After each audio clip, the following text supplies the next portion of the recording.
Now, at a wedding is probably the closest thing we see to this nowadays. If you've been to a wedding, you've seen 3 of these 4 things happen, right? Basically, at the beginning of a wedding, the minister gets up and gives a charge. We call it a charge now, right? And basically what he's doing is he's asking a question. Do you promise to love and to cherish and do this and this and this? And then hopefully the bride and groom each answer, I do. These are the terms of the marriage. Now, we don't call the next part the oath. What do we call the next part? The vows, right? The vows are the next part, right? Because that's where they actually speak those promises to each other. So basically that's an oath. And what symbolically do couples present to each other at their wedding? Ring, right. They make this symbol, and it's symbolic of all my worldly goods. This is a symbol of everything I own that now becomes yours, and everything you own becomes mine. So this is representing all my worldly goods, and it's the symbol of the ring. So that symbol is a demonstration, and it's basically the ratification. Now, the only thing we don't have in modern day wedding ceremonies that I'm thinking maybe we should add is the curse. And maybe if we had a curse, a little more serious about it, but the curse is basically, buddy, if you don't hold your end up of the bargain, there's your father-in-law, and that's your curse, or what. But we don't have that curse anymore. Now that I have kids getting older, I'm really liking this part. But back in Abram's time, that's what a covenant consisted of. There were the terms, there was the oath, there was the ratification, and then there was the curse. And the curse, again, was if you don't keep up your end of the bargain, here's what's going to happen to you. Covenants were extremely common in Abram's day. They weren't just a Bible thing. He was very used to them. They weren't just done in a Bible context. It was something that they did culturally all the time. And these were commonly carried out. So Abram was very familiar with them. There was one, I remember studying about some of these, there was one where you would exchange salt or spices with another person. And that signified that if the other person was ever in need of physical care or food or anything like that, then you would come, that person could count on you to provide whatever they needed. And so you would exchange either salt or spices. There was another one where you exchanged shoes. Kind of glad some of these covenants don't exist anymore, and I never really quite understood what that one was. But you had to exchange shoes with another person. They would exchange weapons, and you can read about David and Jonathan, right? And they exchanged weapons, and that was a covenant between them. And basically, what that was, if you ever need defending, you can count on me to defend you. Lots of covenants are all over the Old Testament. But the strongest covenant and the most binding covenant was the blood covenant.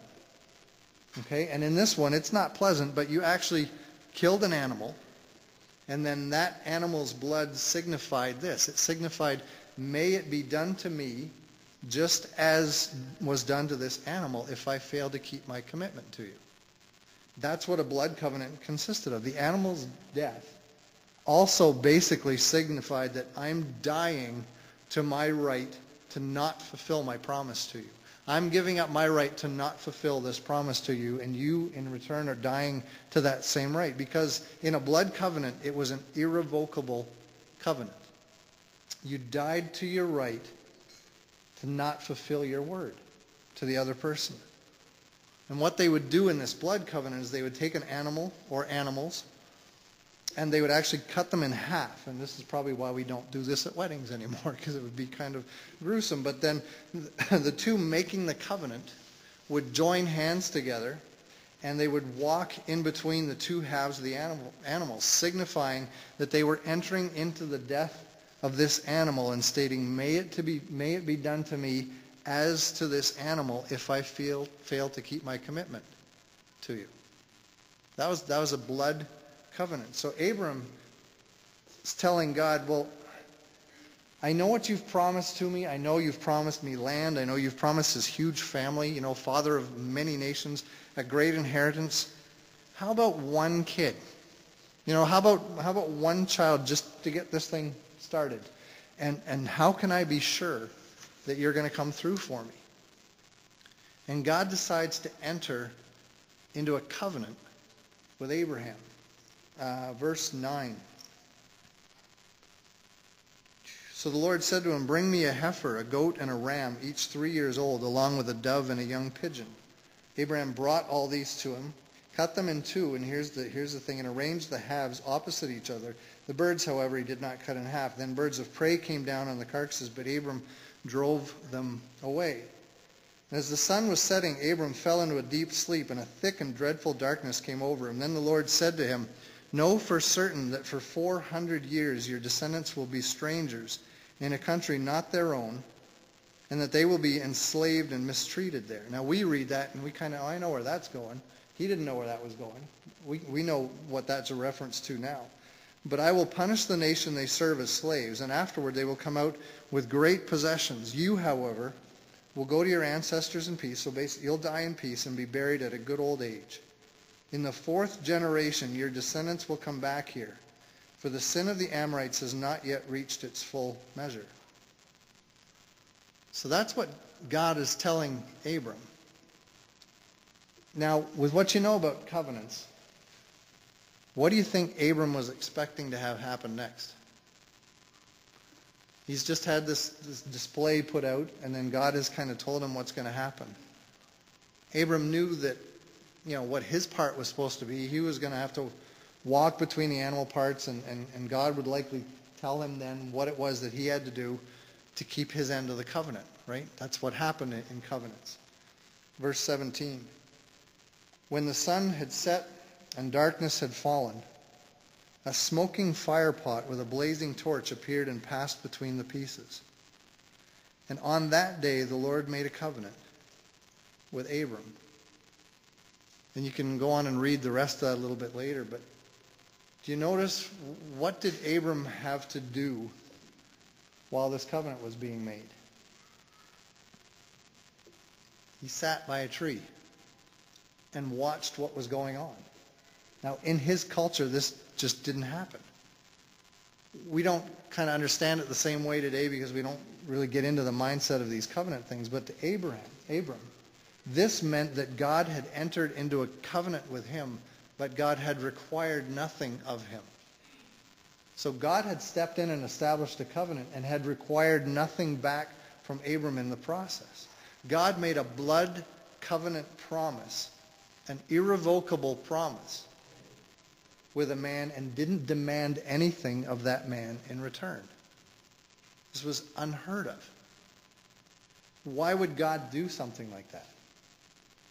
Why, after Adam and Eve before this had already turned their back on him when he gave them everything, why would he come back to the human race that at this point in time was a lot worse than it had been in Adam and Eve's time? And why would he choose to give them, just give them this kind of an offer and this kind of a promise again? Why would God do that? But you can read throughout the whole Old Testament and the New Testament that God is on a relentless pursuit of us, of his creation, to reconnect and establish a relationship with us, with his creation. And God never gave up that pursuit. Even though from Adam and Eve right through to you and me, we have all turned our back on him. We've all done our own thing.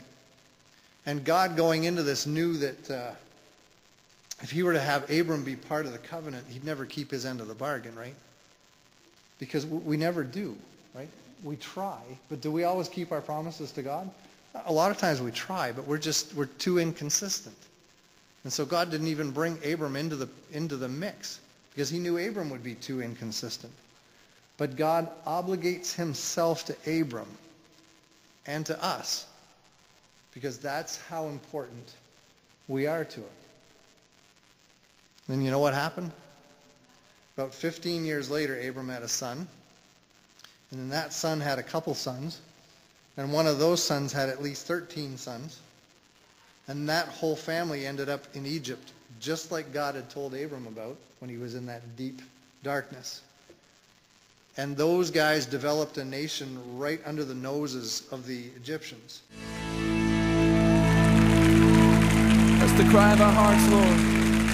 We want to be just like you.